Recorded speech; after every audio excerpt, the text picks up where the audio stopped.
जय भवानी जय शिवाजी. स्वराज्याची शपथ. वयाच्या 14व्या वर्षी बाल शिवाजीने सौंगडी जमून रोहिडेश्वरी घेतलेली शपथ व रांझाच्या पाटलास केलेले कठोर शासन याचा समग्र पवाडा सादर करते शिवशाहीर बाबासाहेब देशमुख.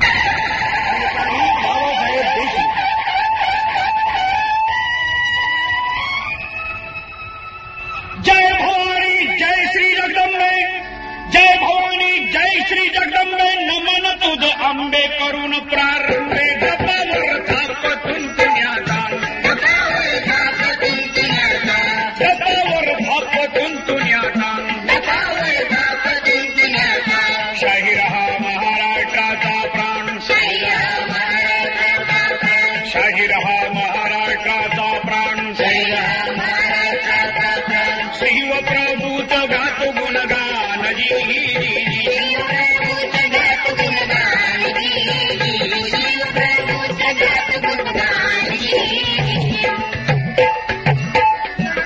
नमो माझे नामानंदाला नामानंदाला नामानंदाला नामानंदाला.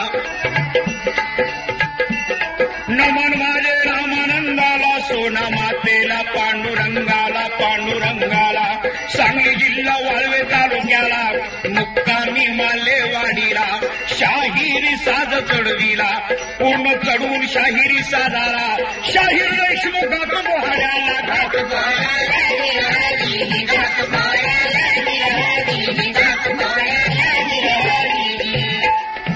शिवाजी राजे बेंगलोरच्या मुक्कामामध्ये असणाऱ्या काही घटना मी आपल्यासमोर सादर करत आहे.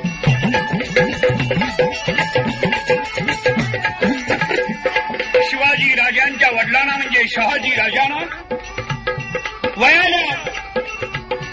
वाढल्यामुळे त्यांना एक शोक लागलेला होता. आणि तो कुठला? त्या दरबारामध्ये एका बाजूला ब्राह्मणांचे वेद चालायचे, मंत्र बोलायचे, एका बाजूला घुंगरं वाजायची, नाच गाणं सुरू असायचं. रात्री विश्रांतीला शहाजी राजे बसले असताना नर्तकी नाच करायची. यंकुजी राजे काय म्हणतात, शिवाजी राजे आपण बाई कशी नाचती बघायला येता का? बाई कशी नाचते हे पहिल्यांदा शिवाजी राजाला बघायला मिळत आहे.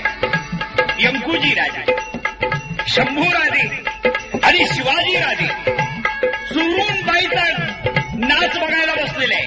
पडद्याच्या आडून बघायला लागलेले आहे. जवळजवळ मध्यरात्र ओरडायला लागलेले आहे. जिजाबाईंच्या गप्पा आठवल्या. येऊन बघते तर मुलं झोपलेली दिसत नाहीत. तेव्हा नोकराला विचारलं, कुठं आहे तर ते? असतील इथं. अरे बघा कुठं आहे. शिवाजी नाही, यंकोजी नाही, शंभू नाही. नोकर सांगत आला, राणीसाहेब बैठकीमध्ये नाच गाणं चाललेलं ना, तिथं बसलेले आहे. नाच गाण्याला आतमध्ये गेलेले नाही नाही, पडदे आडून बघत आहे. बोलवून आणा त्याला. यंकोजीला, शिवाजीला आणि संभाजीला बोलवलं. शिवाजी राजे जिजाऊ महासाहेबांच्या समोर येतात. महासाहेब लाल बुंद झाल्या होत्या. तळपायाच्या मस्तकात गेली होती. तार दिशी गालात लगावली. कुठे गेला होता राजे? यंकुजी राजे आणि दादासाहेब म्हणाले, बाई कशी नाचती हे बघायला चला म्हणून मी गेलो. बाई नाचतेली बघायला गेला. उद्या आम्ही नाचायला लागलो तर तुम्ही बघणार का? दुसरी गालात लगावली. तेवढ्यात तुकाबाई पळत आले आणि त्या काय म्हणतात, राजाच्या मुलांनी बघायचं नाही तर कुणी बघायचं? बाई लहान असलीस तर तुझ्या पाया पडते. हे या घरात नसलं पाहिजे. ज्या घरात मुलं लहानाची मोठी होतात त्या घरात वागणूक कशी असावी? मग मुलांना कशाला दाबता? मुलाच्या वडिलांना सांगता येत नाही, त्यांना सांगायला तरी भीते का? आणि दुसऱ्या दिवशी काय घडलं? शहाजी राजांच्याकडं जिजाबाईचं मत तुकाबाईने मांडलं. शहाजी राजे पलंगावर बसता बसता म्हणाले, वा, लग्नाचा खर्च तरी खूपच झाला. जास्ती झाला का? नाही, जास्ती का केला नाही मी म्हटलं. कारण शिवाजी राजाचं लग्न म्हणजे मोठ्या थाटातच झालं पाहिजे. तू काय मधीच बोलले, पुन्हा लग्न करता येत नाही का? आपण थाट बघून घेऊ. आहे, नक्षत्रासारखी मुलगी बघितलेली आहे मी. सोयरा नाव आहे तिचं. आणि हा म्हणता शिवाजी राजांच्या दुसऱ्या लग्नाचा विषय ठरला गेला. शिवाजी राजांचं दुसरं लग्न स्वैराबाईशी झालं वयाच्या 12व्या वर्षी. मात्र 34 मत्सर वाढतच गेला आणि जिजाबाई शहाजी राजांना म्हणाल्या, ह्या तुमच्या सवयी बंद करा. मुलं लहानाची मोठी ज्या घरात होतात त्या घरामध्ये माणसाने वागावं कसं? कारण पालकाचंच अनुकरण मुलं करत असतात. हे नाच गाणं आम्हाला आवडतं, तुम्हाला आवडत नसताल तर तुम्ही पुण्याला निघून जावं. जाते मी स्वारीना माझं म्हणणं पटत नसेल तर आम्ही पुण्यालाही जाऊ. पण एक काळजी आहे, जाताना माझी दोन्ही मुलं मी बरोबर घेऊन जाईल. नाही, शंभू आमच्या जवळ राहील, शिवाजीला आपण घेऊन जा. पाहू शंभू मोठा होतो का शिवाजी मोठा होतो. आणि दुसऱ्या दिवशी शिवाजी राजे पुण्याला जाणारी वार्ता कळली. बोलावून घेतलं दादोजीला.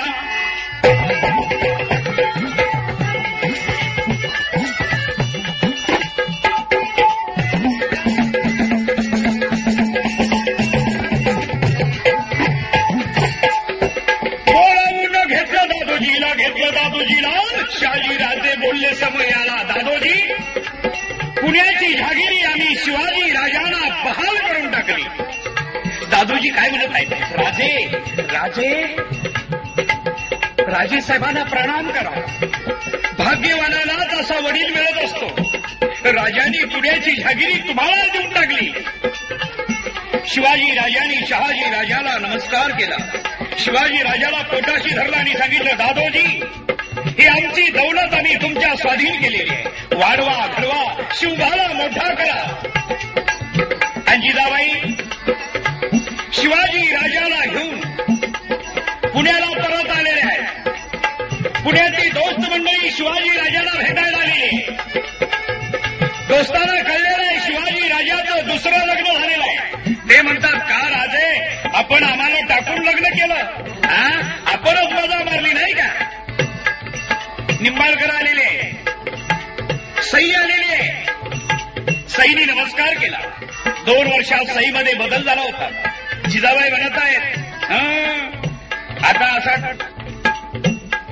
घमेंड करायची नाही. राजांनी दुसरं लग्न केले, करीनात का? मला खेळायला जोडीदारी झाली. हसत सई बोलली, लहान मुलांना काय कळणार? राजांचं 12 वर्षाचं वय संपून राजे 13व्या वर्षात पदार्पण करत होते. राजे 13व्या वर्षात पदार्पण करत असताना काय झालेलं आहे? सर्व सौंगडी रमलेले आहेत आणि राजांच्या जवळ आलेले आहेत. आणि काय म्हणत आहे? राजे आपण फेरफटक्याला जाऊया.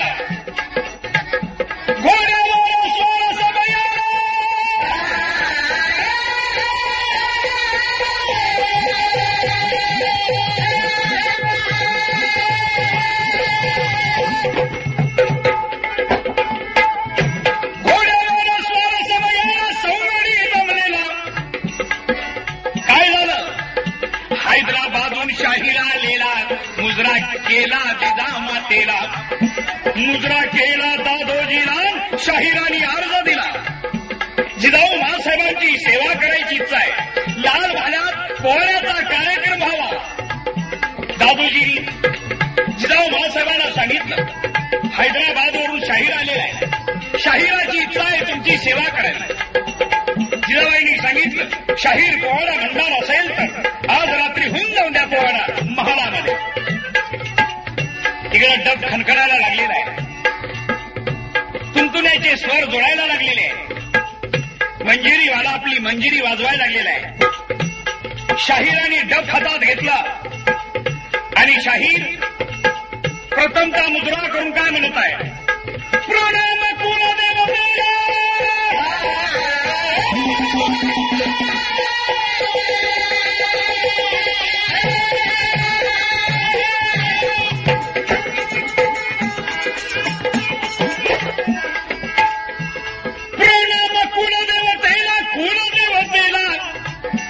दुसरा प्रणाम जिजामातेला, तिसरा प्रणाम बाल शिवाजीला.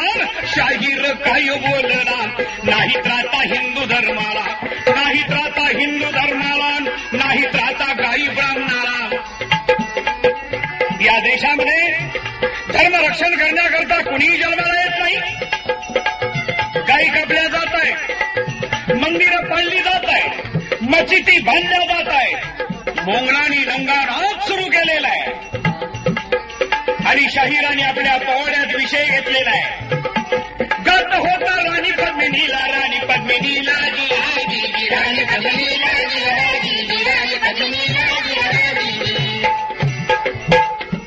जिच्या सौंदर्याचा बोलबाला ही राजपूत रमणी राणी पद्मिनी. इथं सौंदर्य असं होतं, जर तिनं पान खाल्लं तर त्या घशातून पान खाली उतरत्याला दिसायचं. आणि त्या सौंदर्याची ख्याती अल्लाउद्दीन खिलजीला कळली. आणि हा अल्लाउद्दीन खिलजी फौज घेऊन चित्तोडवर चाल करून आलेला आहे. 60,000 घेऊन फौज येईल.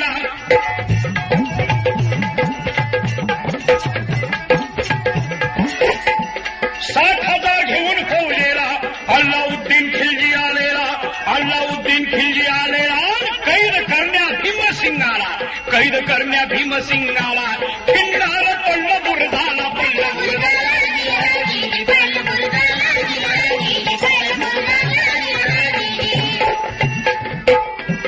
भीमसिंग कैद झाला आणि अल्लाउद्दीन खिलजीनं राणी पद्मिनीची मागणी घातली. तुला तुझं कुंकू हवं असेल तर आम्हाला एकदा तुझं दर्शन हवंय. तुला डोळे भरून पाहिल्यानंतर भीमसिंगाला सोडला जाईल. राजपूतांनी विरोध केला. राजपूत मंडळीनं हे आवडलं नाही, पण राणी पद्मिनीनं आपल्या कपाळाचं कुंकू रक्षण करण्याकरता ती गोष्ट मान्य केली.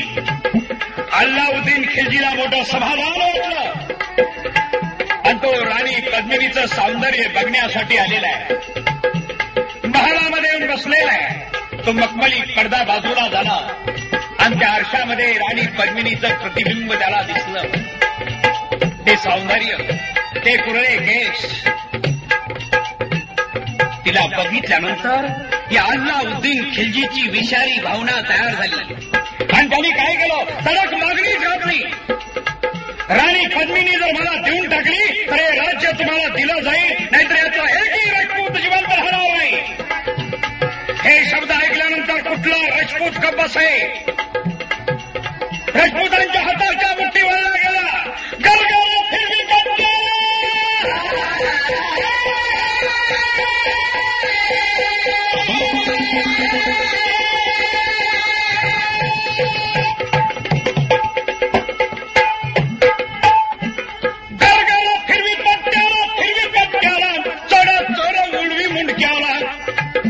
रणांगणी राजपूत निघाला, पण शत्रूची फौज भरपूर असल्यामुळं राजपूत कापू लागला.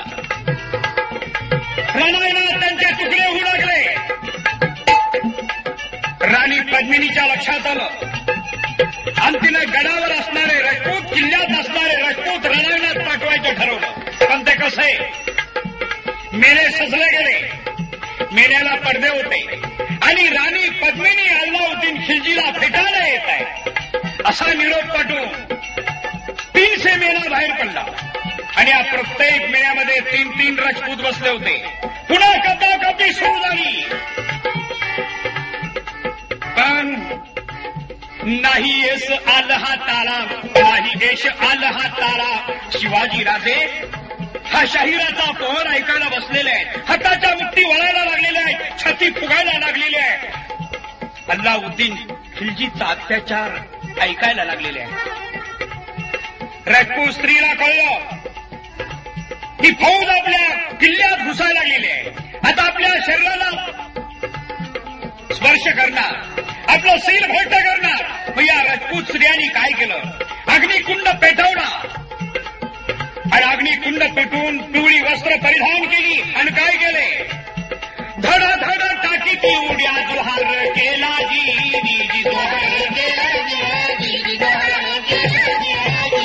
धडा धडा टाकी ती उड्या जोहार केला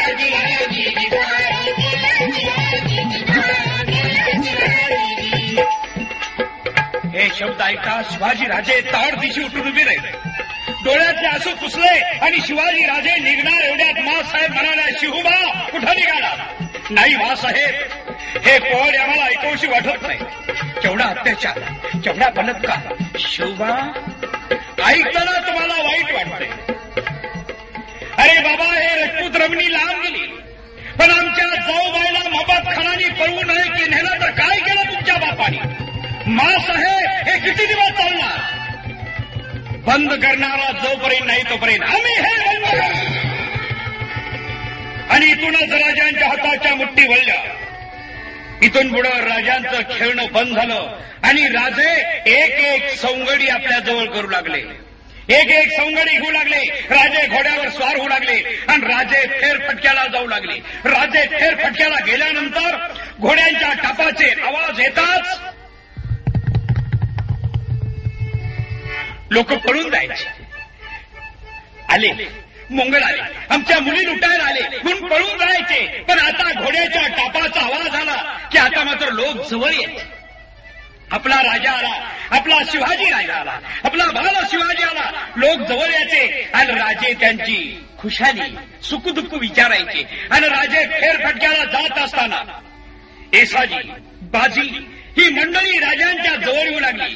राजांना एक एक सवंगडी मिळू लागला. संगतीत करून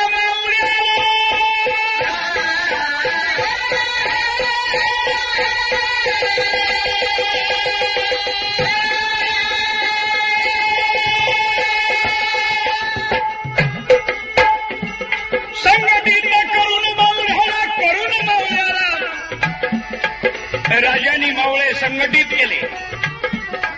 सर्वांना आत्मविश्वासात घेतलं आणि राजे कधी झाडाखाली उभे राहावं, कधी दगडावर बसावं, कधी त्यांच्या समोर बोलावं. जहागिरी कुणाची? आमची. किल्ले कुणाचे? आदिलशाहीचे. सत्ता कुणाची? मोंगलाची. आमचं काहीच नाही. आपल्याला किल्ला पाहिजे. आपल्या मुलीबाईची इज्जत आणि रक्षण केली पाहिजे. आमच्या गाई ब्राह्मणाचं धर्माचं रक्षण आम्ही केलं पाहिजे. म्हातारी माणसं उठून उभी राहावीत आणि म्हणावं, पोरा बोल बोल. अरे कुणीतरी बोलणारा पाहिजे होता, कुणीतरी हे आम्हाला सांगणारा पाहिजे होता. शिवराय बोले सर्वाला, सांगी मावळ्याला, सांगी मावळ्याला, एकतरी किल्ला आपणाला, एकतरी किल्ला आपणाला. कधी जाती फेर फटक्याला, रोडेश्वरी गेले दर्शनाला, गेले दर्शनाला.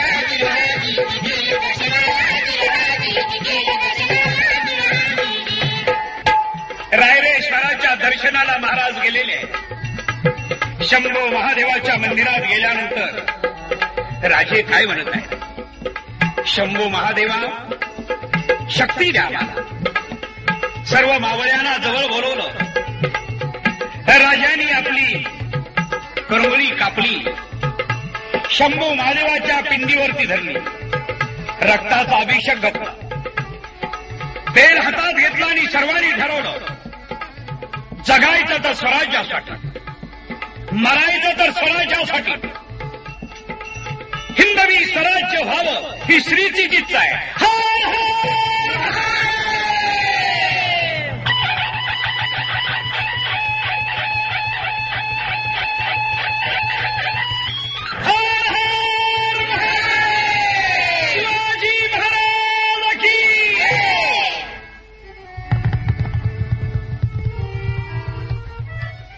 राजे पुण्याला परत येत असताना राजाने एक आवाज कानावर आला, राजा थांबा. या डोंगर कपारीतून येणारा आवाज, त्याचा प्रतिध्वनी मागे उमटत होता. त्या आवाजाचा प्रतिध्वनी उमटत होता. पुन्हा आली, राजा थांबा, राजा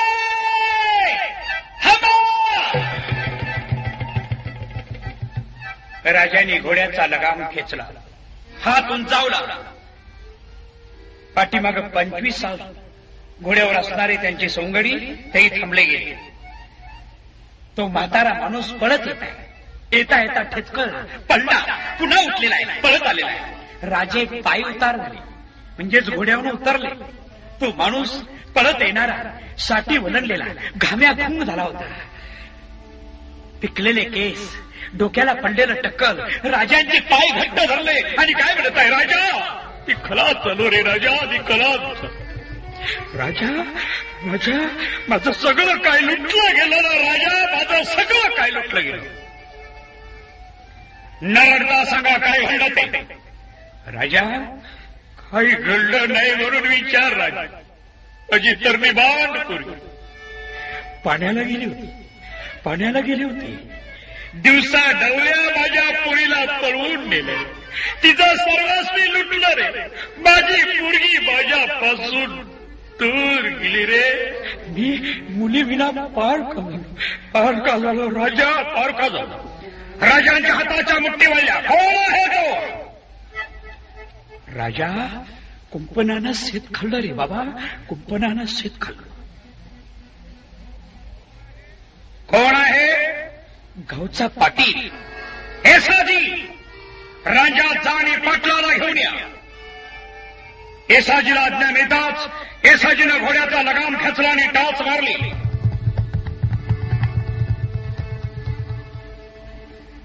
येसाजी रांजात आलेला आहे. पाटील झुलत्या चौफळ्या बसला होता. बाहेर वाकून पाहिला. कोण आहे रा? येसाजी. कालास शिवाजी राजाने बोलवलंय तुम्हाला. काय काम आहे? काहीतरी तक्रार आली आहे राजाला. जा आणि सांग तुझ्या राजाला. अजून नाळवाळली नाही म्हणा. मी गावचा पाटील आहे, तमाशातला नव्हे. पाटील करील ते गावानं सहन केलं पाहिजे आणि राजाला म्हणावं नामधारी नाही. तुम्ही यात लक्ष घालू नये. येत नाही म्हणून सांग. असं म्हणताच येसाजी परत आलेला आहे आणि येणाऱ्या येसाजीनं काय केलेलं आहे? प्रणाम केला राजाला, केला राजाला. येसाजी काय बोलला? राजे पाटील मगरूर आहे. काय म्हणाले पाटील? येत नाही म्हणून सांग. मी गावचा पाटील आहे आणि पाटलानं केलं ते गावानं सहन केलं पाहिजे. नामधारी राजा आहे, त्यात भाग घेऊ नको म्हणावं. तानाजी काय म्हणत आहे? येसाजी कमरेची तलवार काय शोभेला होती काय? राजाने तानाजीकडे बघितलं आणि हाताने इशारा केला. येसाजी आपलं नाव काय? रामजी. तुम्ही आमच्या बरोबर पुण्याला याल का? हाजी. येसाजी रामजीला घोड्यावर आपल्या बरोबर घ्या. चला.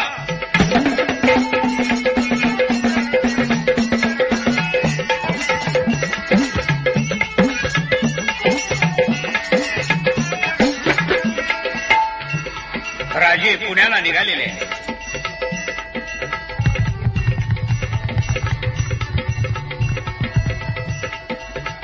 घोड्याच्या टापाच्या आवाजामध्ये राजांचं विचारचक्र सुरू झालेलं आहे. नामधारी पाटील